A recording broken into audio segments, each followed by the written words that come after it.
Masarap ba pag libre?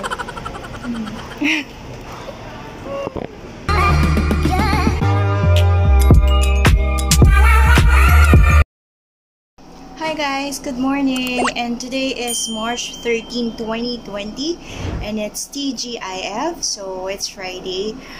Today, last time I checked, time check, it's, anong oras na ba? Wait lang. It's 10 o'clock a.m. Okay?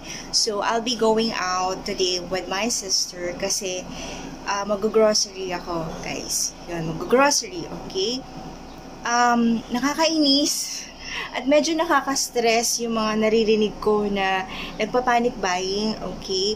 Although I understand naman kung bakit sila nagpa-panic buying. Syempre, tao lang natatakot, especially kapag yung mga mommies, yon, yung mga parents na iniisip yung mga anak nila, 'di ba? Ang unang iniisip kasi nila yung kakainin ng mga anak nila. Pero naiintindihan ko naman 'yun. Kaya lang yung mga taong himbis na hindi magpa-panic buying is napapa-panic buying na rin kasi inuubusan ng mga talagang nag-panic buying, 'di ba? Literally nag-panic buying sila. So ako, ayoko mag-panic buying kasi sabi nga, 'di ba, huwag tayong mag-panic, 'di ba? Kasi meron din yung iba nangangailangan, 'di ba? Paano naman sila? Inuubos niyo natin.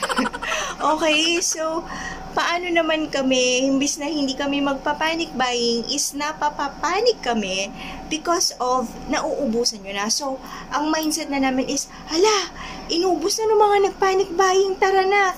So, imbis na hindi kami magpa-panic buying, anyari, hawa-hawahan na tayo, 'di ba?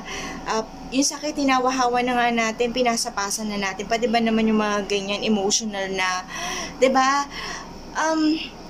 Siguro guys, kung ang dami ko lang pera, magpa-panic buying ako, and then hindi para sa sarili ko, kung hindi ibibigay ko sa mga mas nangangailangan. Okay, kilala naman natin 'yon, 'di ba, common sense, kung sino yung mas nangangailangan pero hindi makapag-panic buying.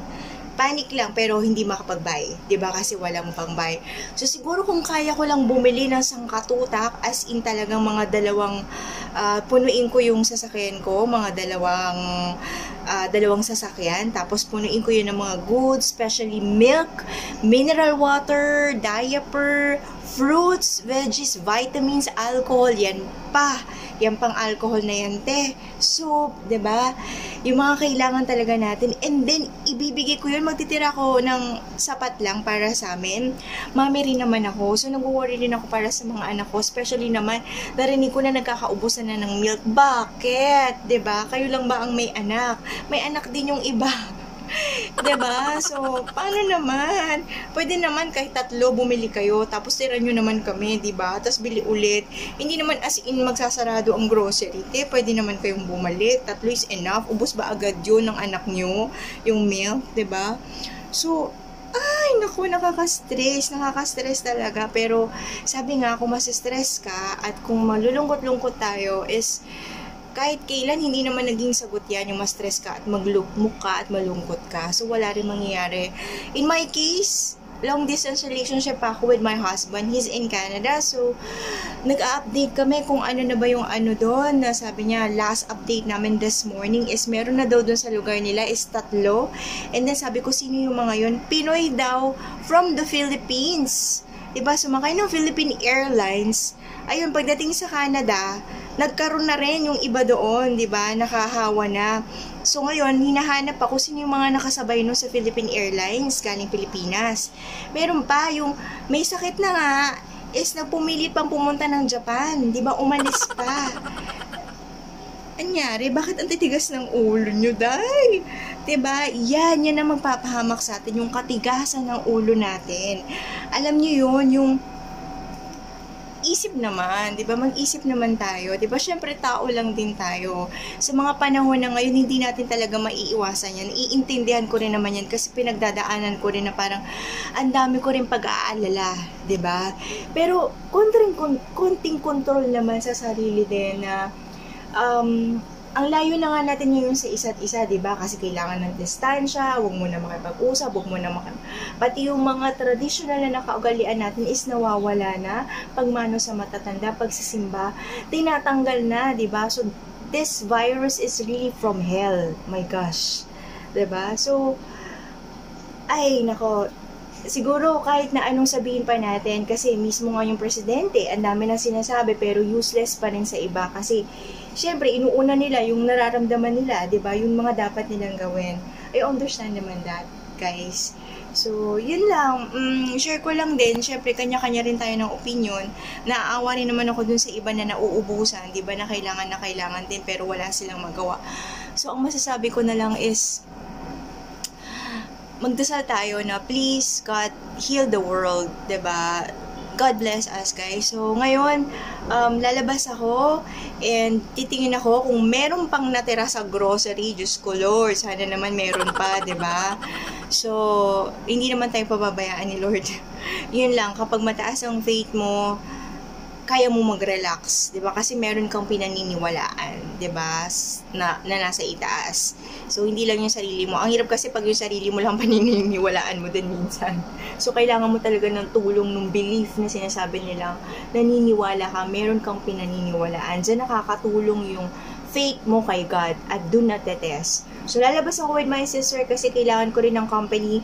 Baka hindi ko kayanin yung mga bili kasi magko-commute lang ako, hindi ako magkokotse, hindi ako magka-car kasi gusto kong tingnan yung mga iba't ibang store and then ang hirap ng parking kasi nandito ako sa Bulacan, ayan, sikat na sikat ang Bulacan, 'di ba? Yung location ko, yan yata yung unang-una na positive, pero narinig ko na okay na, getting better na yung unang-una yata na positive. At yung una ata is namatay, ganun, 62 years old. Correct me if I'm wrong, guys. So, labas muna tayo and then tingin tayo ng mga stocks. So, kailangan ko rin kasi meron din ako mga babies. So, sarili ko lang, kahit kumuha lang ako dyan ng malunggay tapos lagyan ko ng tubig pakuluan ko, okay na yun mas healthy pa nga Pero yun nga, kapag ka may family ka is, dala-dala mo yung family mo, kailangan isipin mo sila. So, yun guys, labas tayo and tingnan natin kung anong sitwasyon sa Bulacan, tingnan natin kung meron pa tayong mabibili, which is, sana meron pa, diba? Tara guys! So, ayun guys, hatid lang kami ni Daddy. Yun, hatid muna niya kami and then after that, magko-commute na kami. Yun, kasi umiiyak si Bunso Kaya nag-decide kami na pahatid na lang kami sa kanto kasi umiiyak yung baby ko, mahabol. So, ayun. And then after that, ano ma? Yun. Teka ma, nagbabantay din ako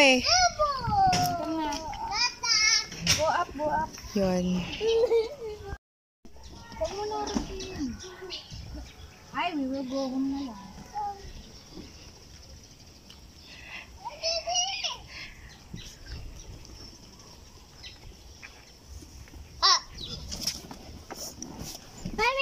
Mommy. Where are you going?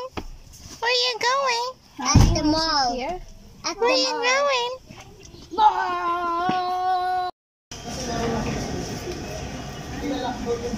Ha? Kunin ko na yung isa. Yes, kunin na natin yung isa. Puro maliliit na lang, wala nang malaki. At isa na lang ang natira. Diyos ko, wala ring Wilkins. Pero okay na to. Dito ako nakabili sa 7-Eleven, guys.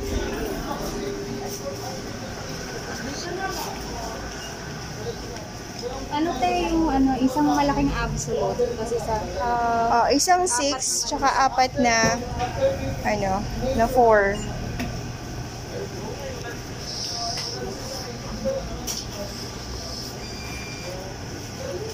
Wala na. So, how much yan? Let's get money.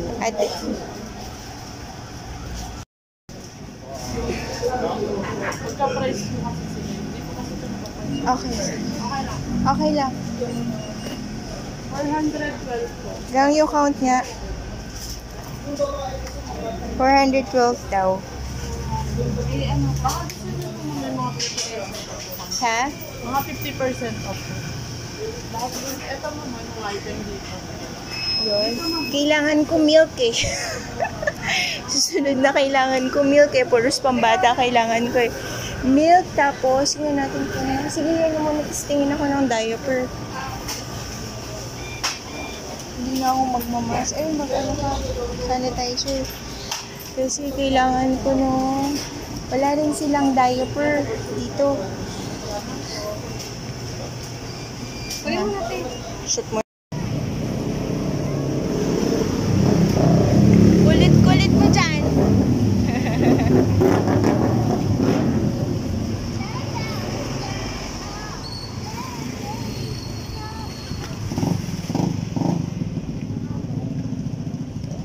Yan, wala nang ano, wala na ma. Wala na. Yan na lang, puro maliliit. Tapos, sinubos na namin. Kinuha ko na rin. Meron dun ma, kaya lang, iba, Nature Spring. Pero pwede naman yun, kaya lang. Huwag na muna. Huwag na munang ibahin. Ma, yung kamay nila.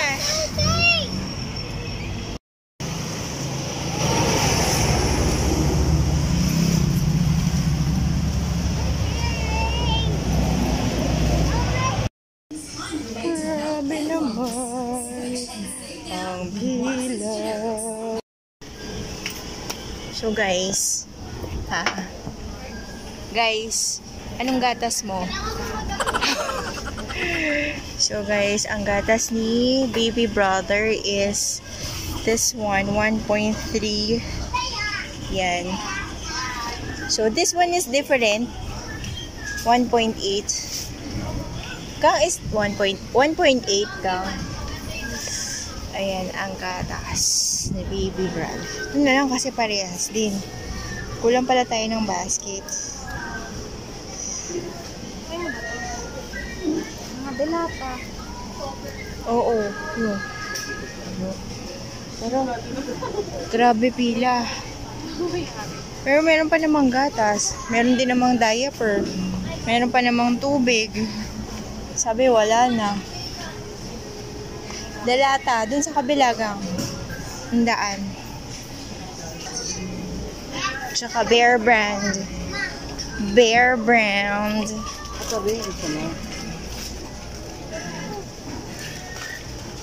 This one, yan guys. Ay, check. Grabe, yung Bear Brand pinapapak eh. Kaya ubos ka agad eh. Papak ka agad eh. Uy, ba't nangunguha ka?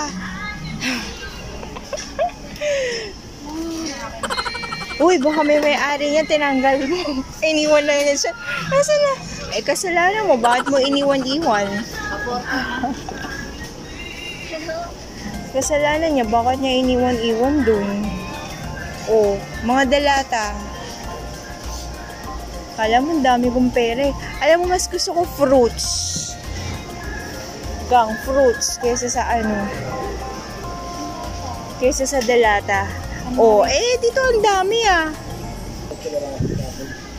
Diba? Mga frozen. Ah, corned beef. Diba minsan gusto mo ng corned beef? Gang, Argentina ba or bonus? Ano? Ayan, mas cheaper. Yung Argentina, hot and spicy. Ayan, mas maganda yan. Yung tuna. Ha? Tapos, gusto mo mag-corned beef? Ano, Pure Foods or Argentina? Or SM Bonus? Spicy. Hot and spicy din ako. Oo. Hot and spicy. And corned beef gang. Argentina. Oo, yun. Argentina. O, dalawa. Pure Foods. How much? Ang Pure Foods. 30. So, 30. Di ano lang din. Ito. Gantong size. Yan. Tapos, dapat more on fruits. Fruits na dapat. Wait nga. Huwag masyadong lahat delata. Kasi wala rin kwenta yan. Tsaka meatloaf. Kukuhain mo na naman yung basket ng iba. Bread. Ha? Ang haba din ng pila sa bread.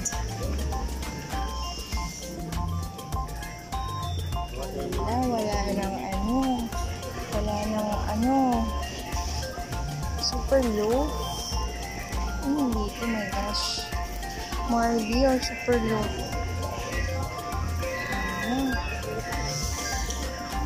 Wala nang bread.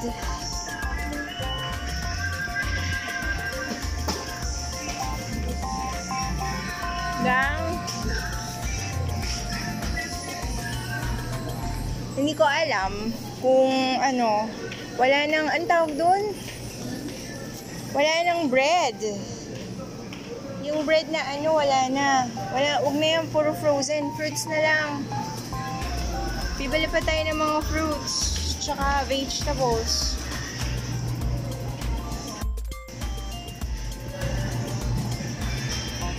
Fruits and vegetables.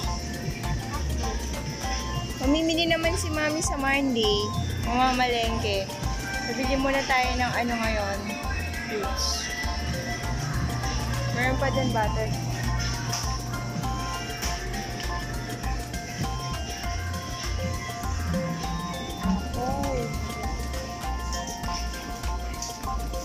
Dahil pa naman pala Diyos ko. Grabe. Kagad sila. Panic. Ako, bibili lang ako nung tama lang.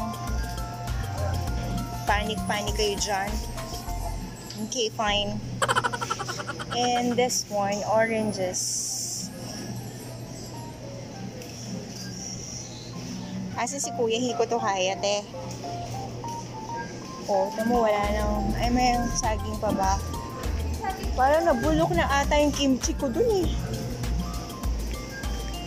Nabulok na yung kimchi ko dun sa bahay. Paano si Nash pinipindot yung ref, namamatay? Wala palang yung ref, nabulok na yan yung kimchi, iba na lasa. Fermented na nga siya, lalo pang nabulok. Yan.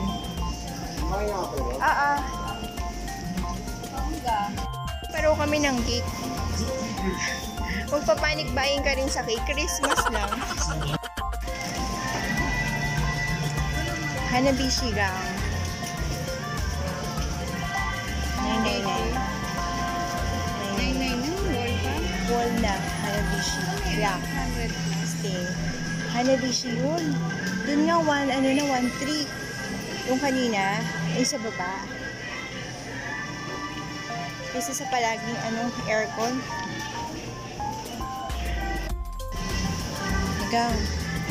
Gang. Kunwari ba yan ang mga pinarindi mo? Tapos, nandito ka pala. Si ate pala yun. Kanya pala, akala ko atin yun. Yung maliliit na alcohol lang pala. Tapos may may limit. Akala ko bumili ka. Nangalin? Oo, tig-2 lang. 2 lang? Kumuha ko 4, sabi sa akin, 2 lang kung pwede. Buti naman tipid. Oo, kasi like kang gutom eh. Kaya ayan, nagtakoyaki. Veggies with dried shrimp. Ano? Veggies with dried shrimp. Libre raw tubig tapos ang papanik buying sila. Dito pala libre lang tubig. Nag-panic buying ako kanina sa sa 7-Eleven ng tubig. Dahil pala dito ko na lang kinuha si Nash.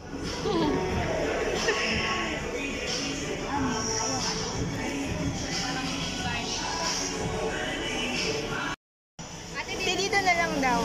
Kasi ang dami namin dala. Mali siya eh. Sneak out niya. Ngayon, buksan mo yan. Buksan mo na. Vlog ka din. Ngayon, bayaran mo. Ayan, buksan mo pa. May tubig daw siya eh. Tipid na siya kasi nag-panic buying na siya.